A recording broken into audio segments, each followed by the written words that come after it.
Well, hello, Patriots. It's so good to be with you again. And I am thrilled to be in this DNA outfit on this plane with you in these coordinates at this time in history. It is so sweet to know that we are all one, individual expressions of the one, but all one nonetheless, as we are never separated from God. And we are never separated from God's love. And so therefore, in our inseparability is the concept that perhaps separate is simply a construct. The name of our piece today is Filters, Funnels, and Free Fall. As you know, we've been talking about, of course, the well-known law of attraction and laws of circulation. And what I see at this time through the filters and the funnels into the free fall of Second Renaissance is that, in fact, what we are actually witnessing right now are the mirror images of what our dreams, our wishes, our schematics, our actions, and perhaps even those things that we have seemingly put away. For that which became something we were either embarrassed about, ashamed of, or even a bit jaded, referring to our previous former dreams as something silly, if brought up at all.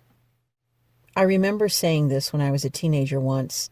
After I came to some profound moment, I shared this sentiment with a friend of mine, not wanting to be alone in the witnessing of something that was a reflection and also a portend of that to come. The thought was this: we do what we've always done. We just do it better. I think this is true, and I say this as I'm sitting here in my vehicle at night with the red blinking lights at a stop sign and crosswalk a few hundred yards away, parked in an empty school lot, watching planes come in to SeaTac from all over the world, and feeling like an undercover cop with my cup of chicken broth that I'm sipping on, delicious and warm. And though the settings may change from time to time, and the players certainly do, it's always the same. I always have the same anticipation, excitement, and a nearly overwhelming desire to share with you everything that comes to me, just as I shared with my friends and those whom I was close to growing up. This seems to be quite a thrust in my life, that as soon as God has shared something with me that is eternal and has always been there, I find it almost unimaginable when I even contemplate not relaying what it is that I see and hear and transmit. It's really never been any different. Ever since I was a child, into my teenage years, into my 20s, 30s, 40s, and now my 50s, the desire has always been the same. This desire has always been the same. And I find that even though there are moments in my life where I've been very, very uncomfortable in changing venues, in trying to see how something works so that I can express myself, I think this is parallel to how we come into life again and again. We come from all sorts of different times, different vicissitudes, and also frequencies that are simultaneously occurring as the realities that we seem to think are real. And yet what I know after this short stint in this DNA package and recipe that I am, that what is actually real is the expression of God through us, and the joy and the light that we come into when we realize how intrinsic it is and intrinsic we are in it coming to fruition on the planet, manifesting and perpetuating the light, love, and joy of God. I cannot begin to tell you how thrilled I am and how happy I am at this point in my life. I've mentioned this song before, Being Boring by the Pet Shop Boys. Probably my favorite line in that song is, I never dreamt that I would get to be the creature that I was always meant to be. We were never being boring. This is such an amazing intuition, not only into the human condition, but the invitation that lies open for us now in Second Renaissance at the table of life. As we've come into so much information and knowledge about the lies that we were told, the ways in which we were deceived, and the omissions that perhaps contributed to a course taken that wasn't preferable and perhaps even harmful. In this, at the very toe of the sock of all of this, we find that indeed it is actually a funnel, a filter, to strain certain things out at first, but a funnel nonetheless in the end. And just as the fear of black holes, tide pools, wormholes, and anything that throws off anything that does not intrinsically belong to that which is entering into the cyclonic force, the centrifugal force of that which is calibrated to having come from the divine spiritual laws of God, wherein everything that is not of God will fall away, and everything that is of God will stand. We see so many additions to our lives, and truly, at times, it seems like we're living in some sort of science fiction film. The science fiction itself is due to the representation in technology of that which is basic, of that which is the human spirit and soul, of that which is all life and the Holy Spirit in operation through the human, expressing the Spirit of God and the holiness that is in that union.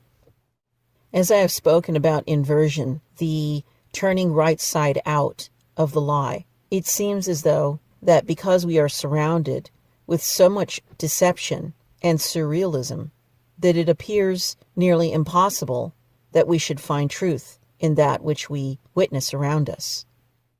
We must remember that what we are seeing is a sham, and as the funnel gets faster and faster, as it cycles down towards the pinnacle of it, what we are finding beyond the racism, beyond the homophobia, beyond the genderism, beyond all the isms and phobias that people claim are ever present and predominant on the planet, which they are not, that there are no types of markets, relationships, families, love, but that these fields are wide open more now than ever, because now there is only truth and human and God. This does not mean we are exempt from uncovering insecurity through the vehicles of the aforementioned situations and more. In fact, it actually means that we are able now, more than ever in history, to take responsibility in the respondability that we are now capable of, and to create that which is not the mirror of the lie and the shadow, but to create that image in the mirror that we intrinsically know is who we are from the inside. As in the words of Thomas Dolby in the song, I scare myself. I scare myself when I'm without you, and when I'm without you, I let my thoughts run. I keep thinking of you. And indeed, with so many love songs throughout the ages, what we find is that yearning to see that which is the love of God within ourselves reflected outwards, and the wanting of that recognition and reciprocation of that light from another. What we often overlook is that we already have that. We already have everything we've ever wanted, because just as the realization I had that we are always doing what we've always done, we just do it better. We have always had that which we say that we want. Otherwise, we would not be able to recognize it when it reflects to us so clearly from somewhere else. Second Renaissance is a time for us to understand that these are not going to be days now where we have choices that are fed to us, that we can look at the buffet table or on the conveyor belt and pick and choose from the very limited menu of that which has a very special interest and agenda in not disclosing that we do not need the conveyor belt nor the buffet table any longer. What we have now is the understanding more and more of who we are, what we've always done, who we've always been, and how this is having a profound effect on leading the human to a closer alignment of that experience of God in the self. And so now we are indeed in the time where there will be no choice that is the wrong choice, because we are now in the understanding that the reality truly is that we are free to create every single choice that we want. And the beautiful, romantic, and stunningly precious expression of each and every one of us is now in full reverberation with a perfect match and a perfect tone and perfect divine timing, because it is precisely what God designed us to have. And so now it is not a matter of rebellion or retaliation that only leads to obliteration of both body and soul, but the exquisite free fall into the nothingness that can satisfy us, and our own migration into who we really are. There is no designer, clothier, makeup mogul, or plastic surgeon, be them physical or spiritual, that will ever even come close to that which we are in our natural, spiritual, physical, emotional, mental state. It may feel as though we are returning or being returned to our sanity. And indeed, in some ways, I think this is so. But I would wager to say that along with that idea, we are now coming to the unobstruction of our own lives, so much so that any need for insecurity, played out as the prejudices and leverages that have done so much damage and have subjugated so many, we stand completely naked and yet brilliantly clothed. As it was said, consider the lilies of the field. Not even Solomon, in all of his glory, was arrayed as one of these.